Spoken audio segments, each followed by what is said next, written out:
የምናገኘው ሱባኤ ውስጥ ነው ወይስ ከሱባኤ ውጭ ነው?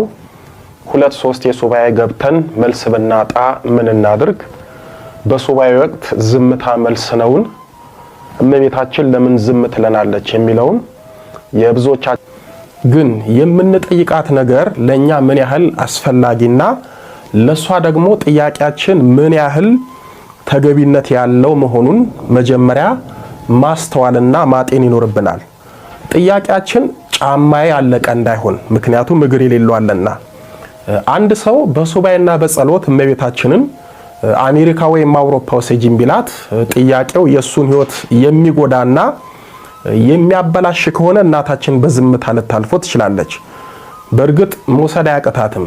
ስንቶቹ እሷን ተማጽነው እንደሄዱና የሥጋ ሕይወታቸው እንደተስተካከለ ሱባኤ ስንገባ የኛንና የእመቤታችንን ድርሻ ልናውቅ ይገባል።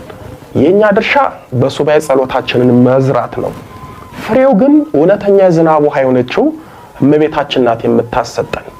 በዘንድሮ ሱባኤ መልስ ብናጣ በሚመጣው ተስፋ ሳንቆርጥ ሱባኤ መያዝ አለብን።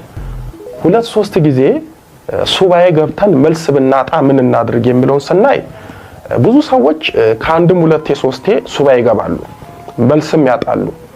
ይህ የሚሆነው አንደኛ ሱባኤ ስንገባ አስቀድመን ንስሐ ስለማንገባ ነው። በዚህ ጉዳይ በሰፊው ይመጣበታል። ሁለተኛ የሱባኤ ስርዓትን ካለማወቅ ነው። ከሚበላው እስከሚጸልየው ስለማናውቅ በመሰለን ሱባኤ ገብተን ስለምንጸልይ ነው። ሶስተኛ እግዚአብሔር የሱባኤያችንን ትዕግስት እንደሚፈትን ስለማናቅ ነው። አራተኛ ከእግዚአብሔርና ከእመቤታችን የሚደረግልን ነገር እኛ በፈለግነው ሳይሆን እነሱ በፈለጉት ጊዜ እንደሚያደርግልን። ስለዚህ ምን እንለምን ያልን እንደሆነ ከልጇ ከወዳጇ እንድታስታርቀን፣ ኃጢአታችንን እንድታስተሰርይልን፣ በክርስትና ሕይወት እንድታጸናን፣ በንስሐ ሕይወት እንድታመላልሰን፣ ከመለኮታዊ ማዕድ ከቅዱስ ቁርባን ተካፋይ እንድታደርገን፣ የበይ ተመልካች እንዳንሆን የልጇን መንግስት እንድንወርስ፣ የእናትነት ፍቅሯን በልቦናችን ጣዕሟን ባንደበታችን እንድታሳድርብን፣ ጌታን ባቀፉ መለኮትን በዳሰሱ ብሩካን እጆቿና በብርሃነ መስቀሏ እንድትባርከንና እንድትዳብሰን፣ ጸጋዋን እንድታሳድርብን፣ በረከቷን እንድታደለን፣ ዘውትር ጸሎታችንን ወደ ልጇ ዘንድ እንድታሳርግልን፣ ጀማሪዎች ሳኑን ፈጻሚዎች እንድታደርገን፣ ከዓለም ክፋትና ርኩሰት በዘርፋፋ ቀሚሷ በክንፈ ረድኤቷ ከልላ እንድትጠብቀን፣ ሰላም፣ ፍቅር፣ ጤና፣ ጽናት፣ ትዕግስትና በረከት፣ ትዳር፣ ልጅ ወዘተ እንድትሰጠን፣ በሕይወታችን በሰዎችም ይሁን በአጋንንት የተወሰደብንን የተዘጋብንን እድል እንድትከፍትልን እንድታስመልስልን፣ በአጠቃላይ በሕይወታችን የሚያስፈልገንን የኛን መንፈሳዊነት የማይሸረሽር ነገር ግን መልካም ነገር እናት ለልጇ አስባ እንደምታደርገው ሁሉ እንድታደርግልንና ሁሉ ጊዜ በጸሎታችን ሰዓት በሰማይ ምስጢሯ እንድትመለከተን የእግዚአብሔር ልጆች ዛሬም የድንግል ማርያም ልጅ መድኃኒታችን ኢየሱስ ክርስቶስ በረዳን መጠን የክብርት እናቱን የእመቤታችንን ጸሎትና ምልጃ ተስፋ አድርገን በዚህ በክፍል 4 እመቤታችንን በሱባኤ ምን እንለምናት ምን እንጠይቃት የሚለውን እናያለን። የቅዱሳን አምላክ ምስጢሩን ይግለጽልን። ለስም አጠራሯ ክብር ምስጋና ይሁንና ወለላይቱ እመቤት ድንግል ማርያምን በሱባኤ እንደ ችግራችንና እንደ ፍላጎታችን እንደ ጎደሏችን የተለያዩ ነገሮች ልንጠይቃት እንችላለን። ግን የምንጠይቃት ነገር ለኛ ምን ያህል አስፈላጊና ለሷ ደግሞ ጥያቄያችን ምን ያህል ተገቢነት ያለው መሆኑን መጀመሪያ ማስተዋልና ማጤን ይኖርብናል። ጥያቄያችን ጫማዬ ያለቀ እንዳይሆን፣ ምክንያቱም እግር የሌለው አለና። አንድ ሰው በሱባኤና በጸሎት እመቤታችንን አሜሪካ ወይም አውሮፓ ወሰጂን ቢላት ጥያቄው የሱን ሕይወት የሚጎዳና የሚያበላሽ ከሆነ እናታችን በዝምታ ልታልፎ ትችላለች። በእርግጥ መውሰድ አያቅታትም። ስንቶቹ እሷን ተማጽነው እንደሄዱና የሥጋ ሕይወታቸው እንደተስተካከለ እናውቃለን። ልመናችንን ልናውቅ ይገባል። ጥያቄያችን የዘብዴዎስ ልጆች ጥያቄ እንዳይሆን በዚህ በማርቆስ ወንጌል በምዕራፍ 10 ቁጥር 35 እስከ 41 ላይ እንደተጻፈው በአንድ ወቅት የዘብዴዎስ ልጆች ያዕቆብና ዮሐንስ ጌታችንን አንድ ጥያቄ ጠይቀውት ነበረ። ወደ ጌታ ቀርበው መምህር ሆይ የምንለምንን ሁሉ እንድታደርግልን እንወዳለን አሉት። ጌታም ምን ላደርግላችሁ አላቸው። በጌትነትህ አንዳችን በቀኝህ አንዳችን በግራ እንድንቀመጥ ፍቀድልን አሉት። ጌታም እንዲህ አላቸው፣ የምትለምኑትን አታውቁም። እኔ የምጠጣውን ጽዋ ልትጠጡ ትችላላችሁ? እኔ የምጠመቀውን ጥምቀት ትጠመቃላችሁ አላቸው። እነርሱም አዎ እንችላለን አሉት። ጌታችንም እንዲህ አላቸው፣ እኔ የምጠጣውን ጽዋ ትጠጣላችሁ፣ እኔ የምጠመቀውንም ጥምቀት ትጠመቃላችሁ። በቀኝና በግራ መቀመጥ ግን ለተዘጋጀላቸው ነው እንጂ የምሰጥ እኔ አይደለሁም አላቸው። ይህን ነገር የቀሩት ሐዋርያት ሰምተው በሁለቱ ወንድማማቾች በያዕቆብና በዮሐንስ ላይ እንደተቆጡ ይነግረናል። የመብራን ልጆች ያዕቆብና ዮሐንስ ልመናቸውን ባለማወቃቸው ከጌታችን ዘንድ ግሳጼን፣ ከወንድሞቻቸው ከሐዋርያት ዘንድ ቁጣን ነው ያተረፉት። እኛም ካለማወቅ የተነሳ ልመናችን ቁጣ እንዳይሆንብን ልንጠነቀቅና የምንለምነው ልናውቅ ይገባል። አብዛኞቻችን እመቤታችንን ምን እንደምንለምናት እንኳን አናውቅም። በዙሪያችን ያሉትን መለመን ስንችል በሰው ዘንድ ያሉትን ምናልባትም ጸጋና ተሰጧችን ያልሆነውን ያልተሰጠንን የማይሰጠንን ብንለምን እመቤታችን እንደ ያዕቆብና ዮሐንስ የምትለምኑትን አታውቁም ነው የምትለን። ስለዚህ ምን እንለምን ያልን እንደሆነ ከልጇ ከወዳጇ እንድታስታርቀን፣ ኃጢአታችንን እንድታስተሰርይልን፣ በክርስትና ሕይወት እንድታጸናን፣ በንስሐ ሕይወት እንድታመላልሰን፣ ከመለኮታዊ ማዕድ ከቅዱስ ቁርባን ተካፋይ እንድታደርገን፣ የበይ ተመልካች እንዳንሆን የልጇን መንግስት እንድንወርስ፣ የእናትነት ፍቅሯን በልቦናችን ጣዕሟን ባንደበታችን እንድታሳድርብን፣ ጌታን ባቀፉ መለኮትን በዳሰሱ ብሩካን እጆቿና በብርሃነ መስቀሏ እንድትባርከንና እንድትዳብሰን፣ ጸጋዋን እንድታሳድርብን፣ በረከቷን እንድታድለን፣ ዘውትር ጸሎታችንን ወደ ልጇ ዘንድ እንድታሳርግልን፣ ጀማሪዎች ሳኑን ፈጻሚዎች እንድታደርገን፣ ከዓለም ክፋትና ርኩሰት በዘርፋፋ ቀሚሷ በክንፈ ረድኤቷ ከልላ እንድትጠብቀን፣ ሰላም፣ ፍቅር፣ ጤና፣ ጽናት፣ ትዕግስትና በረከት፣ ትዳር፣ ልጅ ወዘተ እንድትሰጠን፣ በሕይወታችን በሰዎች የሚሆን በአጋንንት የተወሰደብንን የተዘጋብንን እድል እንድትከፍትልን እንድታስመልስልን፣ በአጠቃላይ በሕይወታችን የሚያስፈልገንን የኛን መንፈሳዊነት የማይሸረሽር ነገር ግን መልካም ነገር እናት ለልጇ አስባ እንደምታደርገው ሁሉ እንድታደርግልንና ሁሉ ጊዜ በጸሎታችን ሰዓት በሰማይ ምስጢሯ እንድትመለከተን በሰማይ መንገዷ እንድትጎበኘን መለመን መማጸን ይገባናል። ጌታችን በማቴዎስ ወንጌል በምዕራፍ 6 ቁጥር 33 ላይ ጽድቁን ፈልጉ ይህም ሁሉ ይጨመርላችኋል ስላለን ይህ ሁሉ ይጨመርልናል። ስለ ሰማያዊ ነገር ከለመናት ምድራዊውን ሳንለምናት እንዳስፈላጊነቷ ታደርግልናለች። መቼም ሰው በዝንባሌው ላይ ቢለምን ያሻውን ስለጠየቀ ይሰጠዋል፣ መክሊቱም ይገለጽለታል። ያልተሰጠውን ቢለምን ግን ጊዜውን ያባክናል። ይህ ማለት ጸጋችን ያልሆነ ነገር ብንለምን ከእግዚአብሔር አይሰጠንም አናገኝም ማለት አይደለም። ሰው እግዚአብሔርን በጸሎት ከለመነ እንኳን ጸጋው መክሊቱ የሆነ ነገር ቀርቶ ጸጋው ያልሆነ ነገር በጸሎት ማግኘት ይችላል። ስለዚህ እመቤታችንን ስንማጸን ኃላፊ ጠፊ የሆነ ስጋዊ ነገርን ብቻ ሳይሆን መንፈሳዊ ጸጋዎችንም መለመን ያስፈልጋል።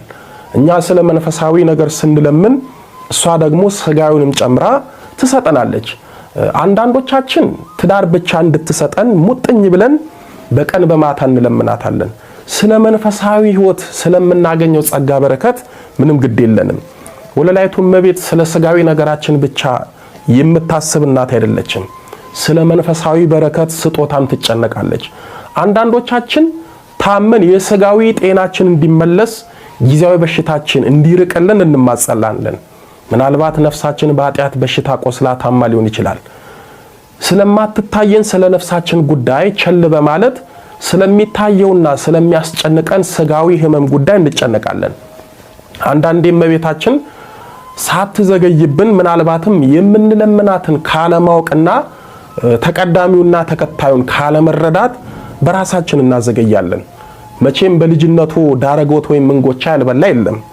ወላጅ እናታችን እንዴት አንጀቷን በመብላት እንደምንለምናት እንጎቻውንም ስትሰጠን ያለወጥ እንዴት ጥሞን እንደምንበላ እስኪ አስተውሉት። ዳረጎት ከመደበኛ ከምንበላው እንጀራ አትቆጠርም። ወላጅ እናታችን ዳረጎትን ወይም እንጎቻን ከምንም እንደማትቆጥር ሁሉ እመቤታችንም አስቀድመን ጽድቁን ከለመናት ሌላውን እንደ ዳረጎት በየጊዜው ትሰጠናለች፣ ትጨምርልናለች። ስራ፣ ትዳር፣ ልጅ፣ ጤና፣ ሀብት፣ እድሜ ወዘተ ዳረጎት ስለሆነ ሁሉንም በትዕግስት ትሰጠናለች፣ ታሰጥናለች። ያስተማረን የመከረን የአባቶቻችን አምላክ ልዑለ ባሕርይ ቅዱስ መድኃኔ ዓለም ኢየሱስ ክርስቶስ ክብር ምስጋና ይድረሰው። ድንግል ስንላት ጌታን ወልዳ የተገኘች ጌታን የወለደች ስንላት ድንግል የሆነች ስሟን ለመጥራት ከሰማይ ከምድር የከበደች መንበረ ፀሐይ መንበረ ሥላሴ የጌታችን የመድኃኒታችን የኢየሱስ ክርስቶስ እናት ወለላይቱ እመቤት ድንግል ማርያም ምስጋና ይድረሳት። አድርገኛው ሱባኤ ውስጥ ነው ወይስ ከሱባኤ ውጭ ነው? 2-3 የሱባኤ ገብተን መልስ ብናጣ ምን እናድርግ? በሱባኤ ወቅት ዝምታ መልስ ነውን? እመቤታችን ለምን ዝም ትለናለች የሚለውን የብዙዎች ጥያቄ እንመለከታለን። የቅዱሳን አምላክ ልዑል እግዚአብሔር ምስጢሩን ይግለጽልን። የወለላይቱ እመቤት ልጆች ዝምታ ለኛ ለሰው ልጆች የጠባያችን መገለጫ፣ የእርጋታችን የከባድ ሐሳብና የጭንቀት ምልክታችን ሊሆን ይችላል። ወይም ሐሳባችንን የማንገልጽበት የተፈጥሮ ጠባይ ሊሆን ይችላል። እናታችን ድንግል ማርያም ግን ለኛ ለአስራት ልጆቿ ለጸሎታችን መልስ የምትሰጥበት ጊዜ አላት። ጥበበኛው ሰለሞን በመጽሐፈ መክብብ በምዕራፍ 3 ቁጥር 1 ላይ ለሁሉ ዘመን አለው ከሰማይ በታችም ለሆነው ነገር ሁሉ ጊዜ አለው እንዳለ ሁሉንም ለማከናወን ጊዜና ሰዓት አለው። ለወለላይቱ እመቤት በሱባኤ በጾም በጸሎት በስግደት ያቀረብንላትን ጥያቄ ለጊዜው ዝም የምትለን በሱባኤ ዝምታ በራሱ መልስ ስለሆነ ነው። ይህ ማለት በሱባኤያችን ጸሎታችን አልተሰማም ማለት ሳይሆን በሱባኤ ያቀረብነውን ጥያቄ የሚመለስበት የሚከናወንልን ነገር ጊዜው አልደረሰም ማለት ነው። አንዳንዶቻችን ሱባኤ ስንገባ በአንድ ጊዜ በቀጥታ መልስ ማግኘት እንፈልጋለን። ጥሩ ነው። ግን መልስ የምናገኘው በሱባኤ ብቻ ሳይሆን ከሱባኤ ውጭም ነው። የኛ ድርሻ ችግራችንን በሱባኤ በጸሎት ማሳሰብ ነው። ችግራችንን የመፍታት ያሰብነውን የለመነውን መፈጸምና የማስፈጸም ስራ የወለላይቱ እመቤት ነው።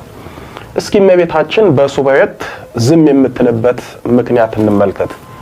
አንደኛ ዝምታ በራሱ መልስ ስለሆነ ነው። አንድ ጉዳይ ለአንድ ወዳጃችን በምንነግርበትና በምናሳስብበት ሰዓት ጉዳዩን በጥሞናና በተመስጦ ካዳመጠ በኋላ መፍትሄውን ጊዜ ወስዶበት ባላሰብንበት ሰዓት ችግራችንን እንደሚያቃልል ሁሉ ወለላይቱ እመቤትም ጸሎታችንን ሰምታ ግን ለኛ ያልሰማች ቢመስለንም በአንድ ወቅት በዝምታ ያለፈች የሚመስለንን ነገር በተግባር ታከናውንልናለች። ለአንዳንዶቻችን በአጭር ጊዜ፣ ለሌሎቹ በታምራት በለቱ ታደርጋለች። ብዙ ጊዜ ሱባኤ ስንገባ የእመቤታችንን በራእይና በህልም መገለጥን መጠበቅ የለብንም። የሱባኤያችን ዋና ዓላማ የተቸገርንበትንና መፍትሄ ያሻንበትን ጉዳይ በጸሎት ለርሷ ማሳሰብና መንገር ነው። ሌላው የራእዩና የህልም ጉዳይ የእመቤታችን ፈቃድ ነው። ለኛ መንገር ካለባት እንኳን በጸሎት በሱባኤ ተወስነን ቀርቶ እየበላን እየጠጣን በቤታችን ትነግረናለች። ስለዚህ ግድ ህልም ካላየን አንድ ተስፋ ካልሰጠችን ጸሎታችንን አልሰማችም ማለት አይደለም። እንኳን እኛን በጥምቀት የከበርን የቃል ኪዳን ልጆቿን ቀርቶ እሷ ለዓለሙ ሁሉ የምታስብና ምሕረትን ከተወዳጅ ልጇ ዘንድ የምትለምን ውድ እናታችን ናት። ሁለተኛ ጽናታችንን ለማየት ነው። የወለላይቱ እመቤት የድንግል ማርያም የሕይወት ታሪኳ በሙሉ በችግርና በፈተና በታላቅ ጽናት የታጠረ ነው። ይህን ሁሉ ፈተና በጽናትና በትዕግስት ተወጥተዋለች። እንደ አምላክ እናትነቷ ሊደርስባት የማይገባትን ጽዋቶ መከራ ባኮቴ ተቀብላለች። አንዴ ገብተን መልሳተን ተስፋ ቆርጠን ብንወጣ አልጸናንም ማለት ነው። እዚህ ጋር ስለእመቤታችን ባህሪ ልብ ልንለው የሚገባን ነገር አለ። ወለላይቱ እመቤት ባረፈችበት ጊዜ ቅዱሳን ሐዋርያት ሊቀብሯት ይዘዋት ሲሄዱ አይሁድ በመቀኝነት የከበረውን ስጋዋን ለማቃጠል ታውፋንያ የተባለ የሮም ወጠምሻ ወታደር ልከው ያረፈችበትን የአልጋዋን ሸንኮር ይዞ እንዲጥል ልከውት ነበረ። እርሱም በድፍረት ከቅዱሳን ሐዋርያት ትከሻ ላይ ወለላይቱ እመቤት ያረፈችበትን የአልጋዋን ሸንኮር ይዞ እገለብጣለሁ ባለበት ሰዓት ቅዱስ ገብርኤል የታውፋንያን ሁለት እጆቹን በሰይፍ ነበር ያጨደው። ነፍሱ ከስጋው የተለየ የሰው በድን ክብር በሚሰጠው በአይሁድ ዘንድ ታውፋንያ በእመቤታችን የከበረ ስጋ ላይ ያደረገው ድርጊት እጅጉን ክፉ ስለነበረ የመላኩን ቁጣ ቀስቅሶ ሁለት እጆቹ በሰይፈ ነበልባሉ ተገምሶ ተቆርጧል። ርሪተ ልቦና እመቤታችን ግን ታውፋንያ ያደረገባትን ግፍና በደል ሳታስብ በመላኩ ቁጣ በሰይፍ የተቆረጠውን እጁን ወደ ቀደመ ቦታው እንዲመለስለት ቅዱስ ጴጥሮስን አዘዘችለት። የተቆረጠው የታውፋንያ እጅም በልጇ ቸርነትና በእመቤታችን ምልጃና ጸሎት እንደቀደመ ደህነኛ ሆኖ ተመልሶለታል። ታዲያ ወለላይቱ እመቤት የታውፋንያን እጅ ወደ ቀደመ ቦታ የመለሰችለት እናት በጸሎት በሱባኤ በደጇ በቤታችን የምንለምናትን እንዴት ዝም ትለናለች? እንዴትስ መልስ አትሰጠንም? ወለላይቱ እመቤት እኛን ልጆቿን በዝምታ ለማለፍ በእውነት አንጀቷ አይችልም፣ ልቦናዋም አይጨክንም።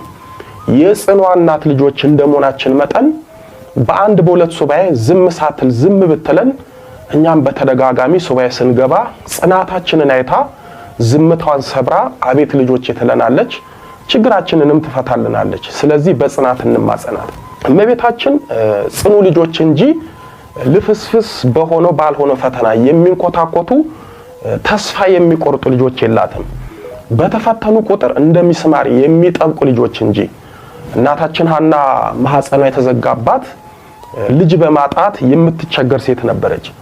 እግዚአብሔር ማህፀኔን ዘግቶታል፣ የመውለጃ ጊዜም አልፎበታል ሳትል ያለ መታከትና ያለ መሰልቸት በጽናት በእግዚአብሔር ፊት ጸሎቷን ከእንባ ጋር ታቀርብ ነበር። ሐና ጸሎቷን በእግዚአብሔር ፊት ባበዛች ጊዜ ካህኑ ኤሊ አፏን በመመልከት እንደሰከረች እስከ መቁጠር ደርሶ ነበር።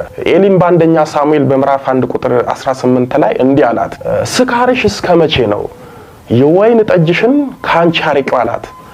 ሐናም ጌታዬ ሆይ እኔስ ልባ ያዘነባት ሴት ነኝ፣ ጠጅና ሌላ የሚያሰክር ነገር አልጠጣሁም። ነገር ግን በእግዚአብሔር ፊት እንባዬን አፈሰስኩ፣ ሐዘንና ጭንቀቴ ስለበዛ እስካሁን ድረስ ተናግሬያለሁና ባሪያህን እንደ ምናምንቴ ሴት አትቁጠረኝ አለችው።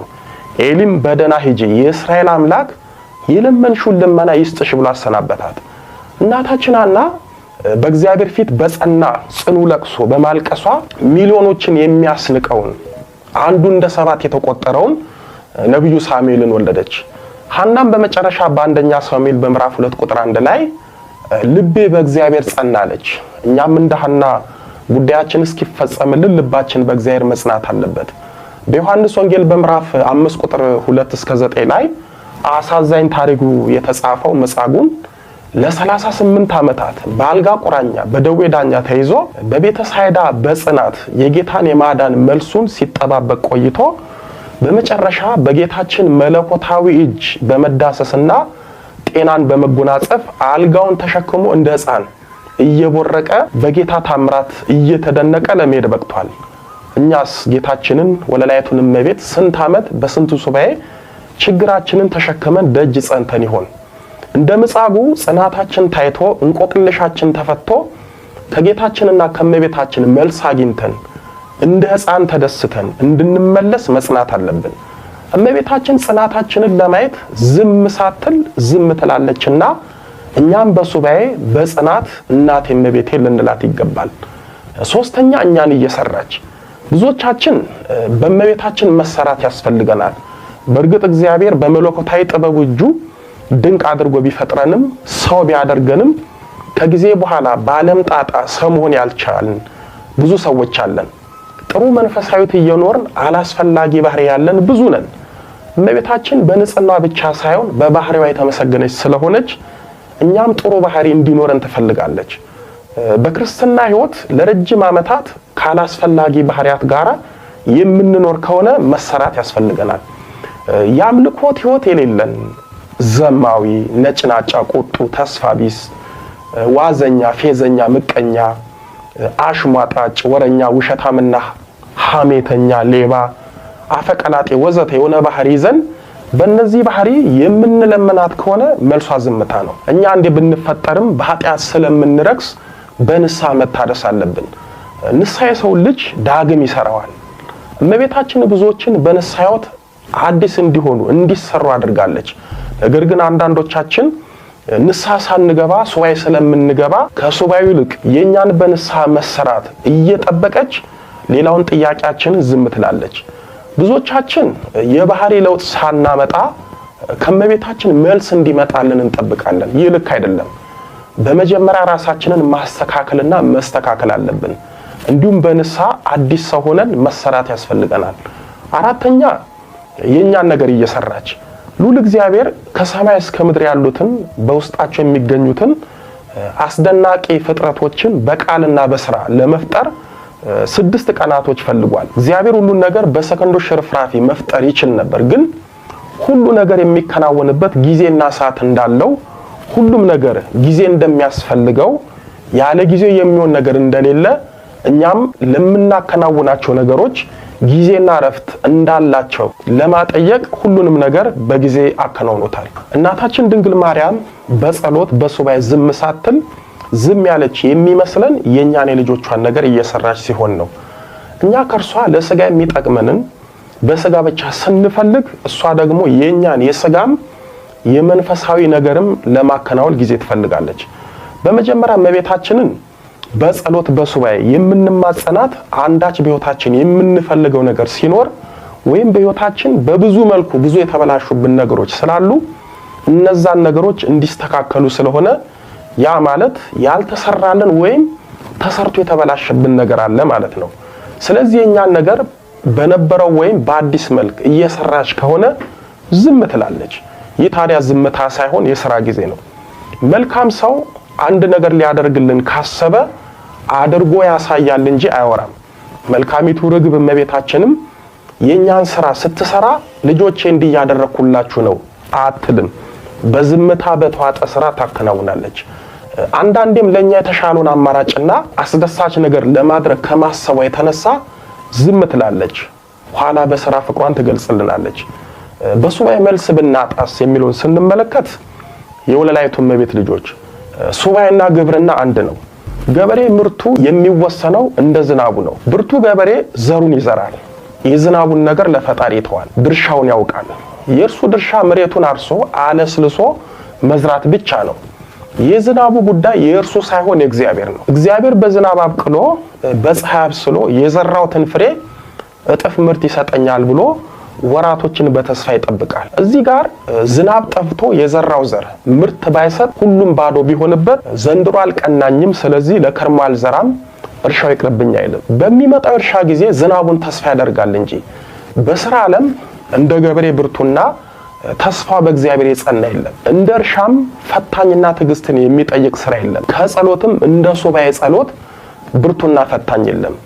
ዛሬ ሰው ሰውን ማመን ባቃተበትና ሰው ለሰው አንድ ነገር አደራ ቢሰጥ በማይመልስበት ዘመን የዋሁ ገበሬ መሬትን አምኗት የሰጣትን ዘር በእጥፍ ትመልስልኛለች ብሎ ወራቶችን በትዕግስት መጠበቁ ይገርማል። ገበሬ ከሰው ይልቅ መሬትን ያምናታል። የረጅም ዓመታት ታማኝ ወዳጁ ናትና አንዳንዴ የሰጣትን አደራ ብትበላ አይቀየማትም። ሱባኤ ስንገባ የኛንና የእመቤታችንን ድርሻ ልናውቅ ይገባል። የኛ ድርሻ በሱባኤ ጸሎታችንን መዝራት ነው። ፍሬው ግን እውነተኛ የዝናብ ውሃ የሆነችው እመቤታችን ናት የምታሰጠን። በዘንድሮ ሱባኤ መልስ ብናጣ በሚመጣው ተስፋ ሳንቆርጥ ሱባኤ መያዝ አለብን። 2-3 ጊዜ ሱባኤ ገብተን መልስ ብናጣ ምን እናድርግ የሚለውን ስናይ ብዙ ሰዎች ከአንድም 2-3 ሱባኤ ይገባሉ፣ መልስም ያጣሉ። ይህ የሚሆነው አንደኛ ሱባኤ ስንገባ አስቀድመን ንስሐ ስለማንገባ ነው። በዚህ ጉዳይ በሰፊው ይመጣበታለሁ። ሁለተኛ የሱባኤ ስርዓትን ካለማወቅ ነው። ከሚበላው እስከሚጸልየው ስለማናውቅ በመሰለን ሱባኤ ገብተን ስለምንጸልይ ነው። ሶስተኛ እግዚአብሔር የሱባኤያችንን ትዕግስት እንደሚፈትን ስለማናቅ ነው። አራተኛ ከእግዚአብሔርና ከእመቤታችን የሚደረግልን ነገር እኛ በፈለግነው ሳይሆን እነሱ በፈለጉት ጊዜ እንደሚያደርጉልን ስለማናውቅ ነው። ይህ ማለት ሁሉም ነገር በጊዜው ጊዜ መሆኑን ስለማንረዳ ነው። በተደጋጋሚ ሱባኤ ገብተን መልስ ስናጣ የምናስበው በትዕግስት እየተፈተንን ሳይሆን እግዚአብሔር ጸሎታችንን ያልሰማን ስለሚመስለን ነው።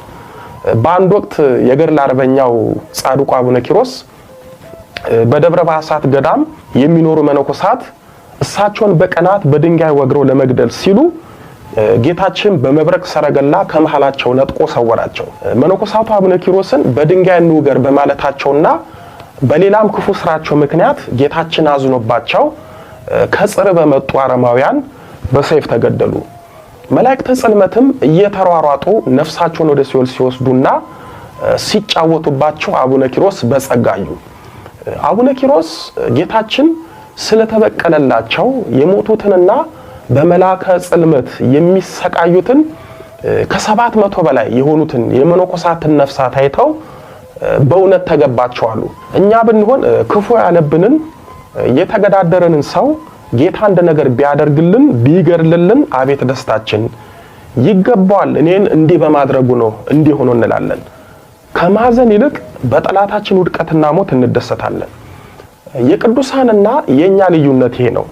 እኛ በእኛ ምክንያት ፈጣሪ በቀጣው ሰው ስንደሰት፣ ቅዱሳን ደግሞ በእነሱ ምክንያት በእግዚአብሔር በተቀጣ ሰው ያዝናሉ፣ ምሕረትንም ይለምናሉ። ከጥቂት ቀናት በኋላ አቡነ ኪሮስ ጌታ በፈረደባቸውና በአረማውያን እጅ እንዲሞቱ ባደረጋቸው መነኮሳት በእውነት ተገባቸው በማለታቸው ተጸጽተው የመነኮሳቱም ነፍሳት በመላከ ጽልመት ሲሰቃዩ አይተው እነዚህ ስህተተኞች አሳቱኝ ብለው ለነዚህ መነኮሳት ጌታችንን ይቅርታ እንዲያደርግላቸው እንዲምራቸው 40 ቀን ሱባኤ ገቡ። አቡነ ኪሮስ 10 ቀን በሱባኤ እንደቆዩ አልምራቸውምና ስለነሱ አትድከም የሚል መልስ ከእግዚአብሔር ዘንድ አገኙ። እኛስ እግዚአብሔር አትድከሙ አልምራችሁም ጸሎታችሁን አልሰማችሁም ቢለን ምን እናደርግ ይሆን? አቡነ ኪሮስ ግን ከእግዚአብሔር የሰሙት ተስፋ አላስቆረጣቸውም። ይልቁንም ራሳቸውን በጾም በጸሎት በሱባኤ ይበልጥ አደከሙ። በድጋሚ 40 ቀን ሱባኤ ገቡ። መልስ አላገኙም። እንደገና 40 ቀን ሱባኤ ገቡ። እንደ ቀድሞ ጌታችን አልምራቸውምና ስለነርሱ አትድከም ተባሉ። አባታችን አቡነ ኪሮስም ሥርዓተ ምንኩስናን እማራለሁ ብዬ በራሴ ላይ መከራ በዛው ብለው ከባታቸው ወጥተው ከጋለ ባልጩት ድንጋይ ላይ በጀርባቸው ተኝተው ስጋቸው ደርቆ እንደ ተጠበሰ ዓሳ እስኪሆን ድረስ ጸለዩ፣ ሱባኤ ያዙ። ቃልም ከሰማይ ወደ እርሳቸው መጥቶ አልምራቸውምና ስለነርሱ አትድከም ተባሉ። አቡነ ኪሮስም ለመላእክተ ጽልመት መዘባበቻ ሆንኩ፣ ፈጣሪ እንዴት ቸላለኝ፣ እንዴት ጸሎቴን አልሰማማለኝ በማለት ከጋለ ባልጩት ድንጋይ ላይ በድጋሚ በሆዳቸው ተኙ። እንደዚህ በታላቅ መከራና ፈተና ውስጥ በማለፋቸው በመጨረሻ ጌታችን ጽናታቸውን አይቶ ጸሎታቸውን ሰምቶ የሞቱትንም መነኮሳት ምሮላቸው ለራሳቸውም ቃል ኪዳን ሰጣቸው። የወለላይቱ እመቤት ልጆች እስኪ አስቡት፣ አቡነ ኪሮስ እንደኛ 7 ቀን ወይም 14 ቀን ሳይሆን 3 ጊዜ 40 ቀን ማለትም 120 ቀን ወይም 4 ወራት ሱባኤ ገብተው መከራ ተቀብለው ፈጣሪ ከሰማቸው እኛስ 7 ቀን ከበዛ 14 ቀን ሱባኤ ለምንይዘው እንዴት ተስፋ እንቆርጣለን? ደግሞስ እንደ አቡነ ኪሮስ አልሰማችሁም ቢለን ምን እናደርግ ይሆን? በሱባኤ በጸሎት መልስ ለማግኘት እስከዚህም ድረስ ዋጋ ስለሚያስከፍል ትልቅ ጽናት ስለሚጠይቅ 2-3 ለጥቂት ቀናት ሱባኤ ገብተን ከጌታና ከእናቱ ከወለላይቱ እመቤት መልስ አላገኘንም ብለን ተስፋ መቁረጥ የለብንም።